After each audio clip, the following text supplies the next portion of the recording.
అందరికీ నమస్కారం.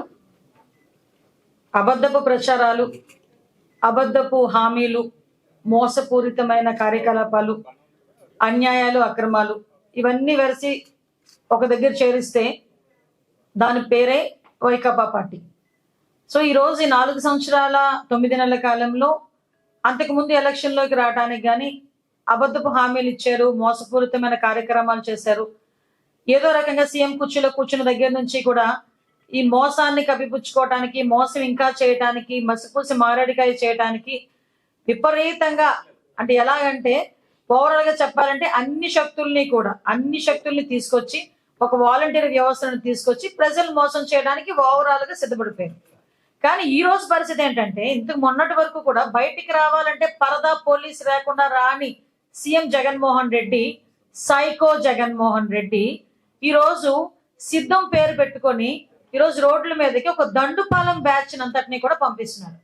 ఈ దండుపాలెం బ్యాచ్ ఎలాంటి బ్యాచ్ అంటే, దోచుకున్నామా దాచుకున్నామా, ఈ రోజు మనకి సాయంత్రం అయ్యేసరికి కలెక్షన్ ఎంత వచ్చింది, రేపు మనకి కలెక్షన్ ఎంత రాబోతుంది, ఈ 4 సంవత్సరాల 9 నెలల కాలంలో మనం ఎంత సంపాదించాము, తిరిగి ప్రజల మీద ఓటు రూపంలో మళ్ళా మోసం చేసి సంపాదించుకోవడానికి ఎలా ఖర్చు పెట్టాలి, దీని మీద మాత్రమే అవగాహన ఉన్న కొంతమంది దండుపాలెం బ్యాచ్ అంతటిని కలిపి ఈరోజు సిద్ధం సభల పేరిట ఆ సైకో జగన్మోహన్ రెడ్డి ఎలాగూ రోడ్ల మీదకి వచ్చి సిద్ధం పేరుడు పెట్టి జనాలను మోసం చేయడానికి మళ్ళా సిద్ధపడ్డాడు.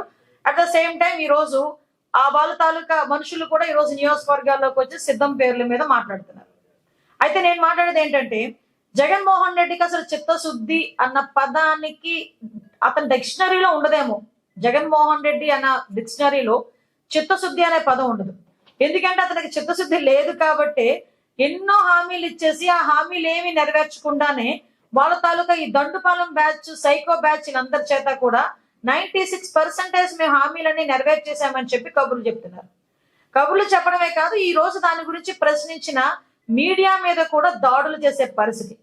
అంటే ఒక రాజ్యాంగంలోని 4th పిల్లర్ అయిన మీడియా మీద కూడా ఓటమి భయంతో దాడులు చేస్తున్నారంటే వీళ్ళ తాలూకా ఓటమి భయం ఎంత పరాకాష్ఠకు చేరిందో కూడా మనందరం కూడా అర్థం చేసుకోవచ్చు. దీనికి సమాధానం చెప్పండి అయ్యా అంటే దానికి సమాధానం చెప్పకుండా ఏదేదో మాట్లాడుతూ ఉంటారు. ఈ రోజు నేను ఒకటే అడుగుతున్నా సూటిగా, అదే ఈ రోజు మద్యపాన నిషేధం నేను చేసిన తర్వాతే ఓట్లు అడుగుతాను అని చెప్పిన జగన్మోహన్ రెడ్డి ఈ రోజు మద్యపాన నిషేధం చేయండి అయ్యా అంటే, కాదు మేము మద్యపాన నిషేధం అనలేదు, నియంత్రణ అంటున్నామని లేడీస్, అదే మా మహిళా మంత్రులు కూడా బయటకు వచ్చి అబద్ధాలు వల్లివేస్తా ఉంటే సిగ్గని వేస్తుంది నిజంగా. అరే మద్యపాన నిషేధం చెయ్యు అంటే మద్యపాన నిషేధం చేయడం మానేసి నకిలీ మద్యం బ్రాండ్లు తీసుకొచ్చి పాత బ్రాండ్లన్నింటినీ పక్కన పెట్టి నకిలీ మద్యం బ్రాండ్లన్నీ సొంత తయారీ కేంద్రాలు నెలకొల్పి వాటి దగ్గర నుంచి వచ్చిన నకిలీ బ్రాండ్ల రూపంలోని నకిలీ బ్రాండ్లన్నింటినీ కూడా తీసుకొచ్చి ధరలు విపరీతంగా పెంచి బెల్ట్ షాపుల్ని ప్రోత్సహించి గంజాయిని ప్రోత్సహించి ఈ రోజు వాళ్ళు పబ్బం గడుపుకుంటున్నారు. నిజంగా మద్యం మీద మేము ఎటువంటి రూపాయి సంపాదించమని అనుకుంటే కనుక ఈ రోజు ఎందుకు డిజిటల్ కరెన్సీ పెట్టలేకపోయారు? 4 సంవత్సరాల నుంచి మేము మొత్తుకుంటూనే ఉన్నాం కదా, డిజిటల్ కరెన్సీ మద్యం షాపులు ఎందుకు పెట్టట్లేదంటే ఎందుకు పెట్టలేకపోయారు అంటే, కేవలం వాళ్ళ దగ్గర ఉన్న ఆదాయ వనరు మద్యం మీదే మేజర్ ఆదాయ వనరుగా మార్చుకొని రాబోయే కాలంలో ఎలక్షన్స్ లో మళ్ళా తిరిగి ప్రజలను కొనేయటానికి ఈ మద్యం మీద ఉన్న డబ్బుని వాడుకోవడానికి సిద్ధపడుతున్నారు. నేనేమంటానంటే, సుమారుగా 30 లక్షల మంది ఈ మందు తాగి ఆసుపత్రులు పాలైన ఉన్నారు. ఎంతో మంది మహిళల తాలూకా తాలిబొట్లు తెంచుతున్నాడు. దీని గురించి ఎవడైనా మాట్లాడతాడా అంటే దీని గురించి ఎవరు మాట్లాడు. ఈవెన్ మహిళా మంత్రులు కానీ అతని తాలూకా సతీమణి భారతిరెడ్డి గారి గురించి కానీ ఎవ్వరు కూడా మాట్లాడు. ఎందుకు మీరు అనుకోవచ్చు, సంబంధం లేని ఆవిడ ఎందుకు మీరు మాట్లాడుతున్నారు అనుకొని మాట్లాడవచ్చు. కానీ ఈ రోజు మీకు ఒక విషయం తెలియాలి, జగన్మోహన్ రెడ్డి అధికారంలోకి రావడానికి, సీఎం కుర్చీలో కూర్చోవడానికి తల్లి చెల్లి ఎంత పాటుపడిందో అబద్ధపు హామీలు ఇవ్వటంలో భార్య కూడా అలాగే బయటకు వచ్చి మాట్లాడింది. సో నేను ఒక మహిళగా కన్సర్న్ తీసుకొని ఆవిడ కూడా దీని గురించి మాట్లాడాలి అనే విషయంలో మీ అందరికీ కూడా గుర్తు చేసే పరిస్థితి కనిపిస్తా ఉంది. అదేవిధంగా మీ అందరికీ తెలుసు, 45 సంవత్సరాలు అంటే వాళ్ళు నవరత్నాలు అని చెప్పిన ఆ రంగు రాళ్ళు ఉంటాయి కదా, రంగు రాళ్ళు, ఆ రంగు రాళ్ళు ఎన్ని రకాలుగా వెలవెలిపోయినాయి అంటే, 45 సంవత్సరాలకి పెన్షన్ అన్నాడు లేదు, మద్యపాన నిషేధం అన్నాడు లేదు, అమ్మఒడి ఎంతమంది పిల్లలకైతే అంతమందికి అన్నాడు లేదు, ఈ రోజుకిను ఇంకా జాబ్ క్యాలెండర్ అన్నాడు లేదు, ఒక్క జాబ్ క్యాలెండర్ కూడా ఇవ్వలేదు. ఈరోజు ఉద్యోగాలు అన్నాడు లేదు. అంటే ఓవరాల్ గా చెప్పాలంటే పోలవరం లేదు, అమరావతి అంతకన్నా లేదు. అంటే ఓవరాల్ గా ఇవన్నీ కూడా నిర్వీర్యం చేసేసి ఈ రోజు ఏ మొహం పెట్టుకుని సిద్ధం అని చెప్పి బయటకు వస్తున్నావు? ఏ మొహం పెట్టుకుని ఈ రోజు అంటే నేను దోచుకోవడానికి సిద్ధం అని చెప్తున్నావా? యువత భవిష్యత్తు నాశనం చేయడానికి సిద్ధం అని చెప్తున్నావా? మహిళల తాలుబుట్లు తెంచడానికి సిద్ధం అని చెప్తున్నావా? మహిళల జీవితాలతో ఆటలాడుకోవడానికి సిద్ధం అని చెప్తున్నావా? నిత్యావసర వస్తువుల ధరలు పెంచేసి మహిళల్లోని ఒక రకమైన నైరాశ్యం సృష్టించి ఒక సైకోగా ముద్ర పడ్డానికి సిద్ధం అని అంటున్నావా?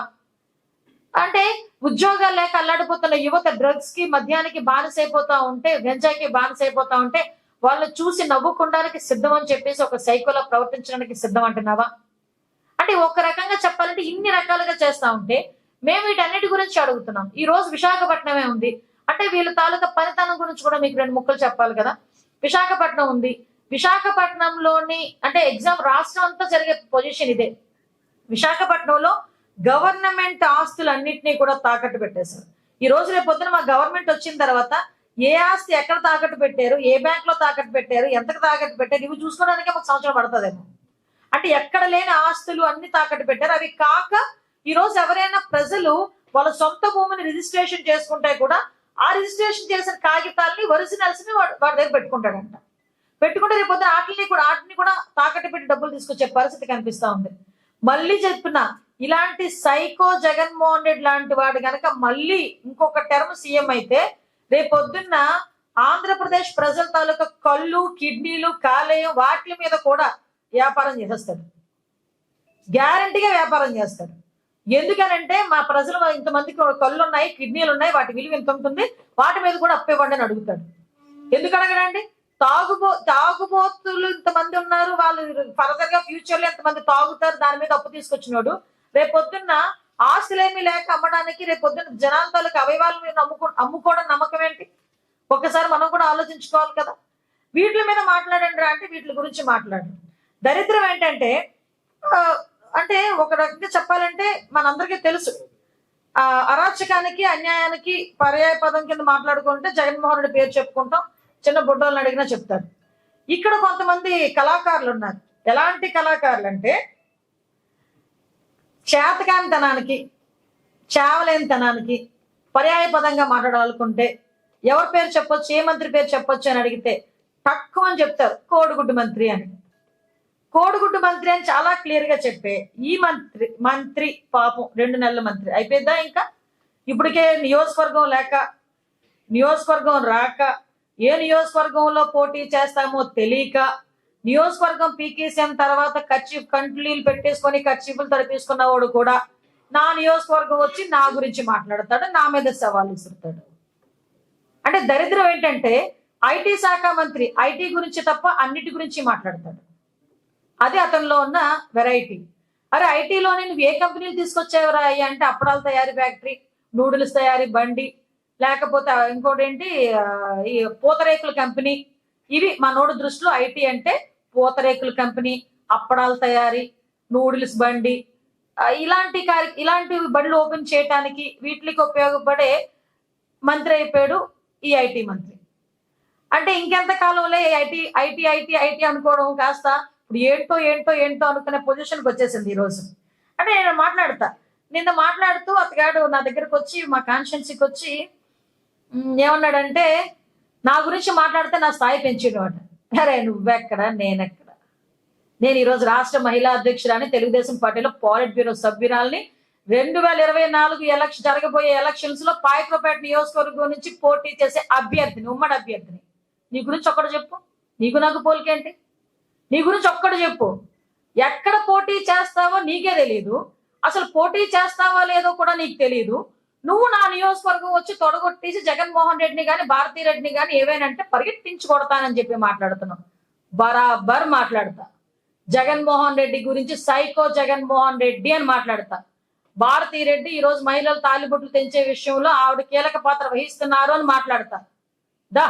నా నియోజకవర్గం పాయకరావుపేట, 24లో పాయకరావుపేట నుంచి ఉమ్మడి అభ్యర్థిగా పోటీ చేస్తున్నా.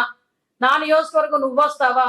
లేదు. నువ్వు ఏ నియోజకవర్గంలో పోటీ చేయాలనుకుంటున్నావో, పోటీ చేస్తున్నావో నీకైనా క్లారిటీ ఉందా? లేదంటే నీ ఇంటికే రమ్మంటావా? పరిగెట్టించి నువ్వు కొడతావా, నన్ను కొట్టమంటావా? రెండిట్లో ఏదో తేల్చేసుకుందాం. నువ్వు నా దగ్గరకు వచ్చి పరిగెట్టించి కొడతావు, పరిగెట్టించి నువ్వు పరిగెట్టి. అసలు విషయం ఏంటంటే నువ్వు రోడ్డు మీదకి వచ్చి నీ తాలూకా గన్మెన్లు, ఇప్పుడు నీ పరిస్థితి ఏంటో చెప్పనా, 2 గన్మెన్లకి పరిమితం అయిపోయావు. వదిలేసాడు రోడ్ల మీదకి జగన్మోహన్ రెడ్డి నిన్ను. ఎందుకో తెలుసా, నీకున్న నోటు దురదకి. ఈ రోజు మేము అవసరంలే, జన సైనికులు రోడ్డు మీదకి వస్తే నువ్వు గనక ఇంకొక మాట మాట్లాడితే ఈసారి జన సైనికులు నిన్ను పరిగెట్టించి కొట్టడం కాదు, నేను ఆడదాని అయిపోయాను ఇంకో మాట మాట్లాడకూడదు కాబట్టి, ఇంకా నాకు సంస్కారం ఉంది కాబట్టి కాసేపు ఆగా, ఆ రేంజ్ లో కొడతాను నేను. అంటే నీ కోడిగుడ్డు మంత్రివి నీకే అంత ఉంటే, అరే నేను కష్టపడి రాజకీయాల్లో కష్టపడి పైకి వచ్చాడు మాకెంత ఉంటుందా? జగన్మోహన్ రెడ్డి ఎందుకు అనకూడదు? నేను నీతోనే సవాలు విసురుతా. జగన్మోహన్ రెడ్డి సైకో జగన్ నేను అంట. ధరలు పెంచేసి, గ్యాస్ ధరలు పెంచేసి, పెట్రోల్ డీజిల్ ధరలు పెంచేసి, ఇంట్లో ఆడవాళ్ళు కనీసం తినడానికి కూడా తిండి లేక అల్లాడిపోతా ఉంటే చూసి ఆనందించేవాడిని సైకో అంటారా? అనరా? నేను సైకో జగన్ అంటాను. చెత్త మీద పన్నేసినోడిని చెత్త సీఎం అంటారుగా? అనరా? ఎస్, నేను చెత్త సీఎం అని అంటాను. ఈ రోజు నోరిపి మాట్లాడాలంటే చూసి స్క్రిప్ట్ కూడా చదవలేండి నెత్తిపోకూడే అంటారా? అనరా? నేను అంటాను. ఏం మాట్లాడతావు, ఏం చేస్తావు? బరాబర్ మాట్లాడతా, ఉన్నదే మాట్లాడుతున్నా, లేనిదేమి మాట్లాడట్లా నేను. నువ్వు బయటకు వచ్చి నా నియోజకవర్గం వచ్చి తొడలు కొట్టేస్తున్నావు, నా గురించి మాట్లాడుతున్నావు.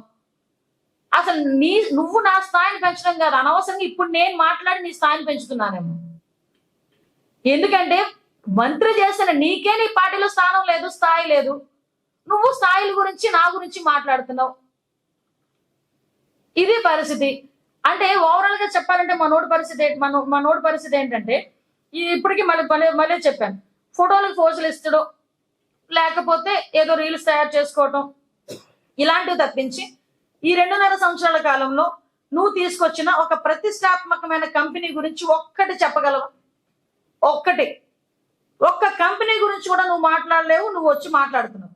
ఈసారి నుంచి నియోజకవర్గాలకు వచ్చామా, ఫంక్షన్లు చూసుకున్నామా, ఫోటోలు దిగామా, ఓ 2 మెతుకులు వేస్తే తిన్నామా, బయటకు వచ్చామా, అలాగే ఉండాలి. అలా కాకుండా మైక్ ఇచ్చారు కదా, ఎవడు పడితే వాడి మీద నోటుకు వచ్చినట్టు మాట్లాడతాను, పరిగెట్టిస్తానని మాట్లాడతాను, అలా అన్నావు అనుకో, నీ పరిస్థితి ఏంటో చెప్పనా? ఒక్క నిమిషం. ఈసారి పిచ్చి పిచ్చి మాటలు మాట్లాడితే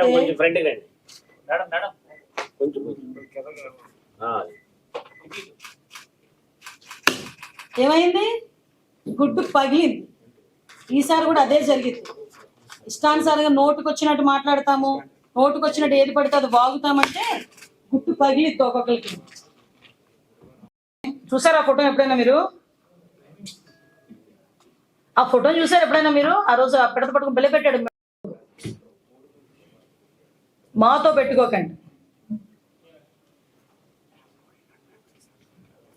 ఎంత దరిద్రం అంటే, అరే ఋషికొండ ఎందుకు అలా చేశారంటే, ఋషికొండకిను జూబ్లీ హిల్స్ కొండకి కూడా మాట్లాడతారు, ముడిపెట్టి మాట్లాడతారు.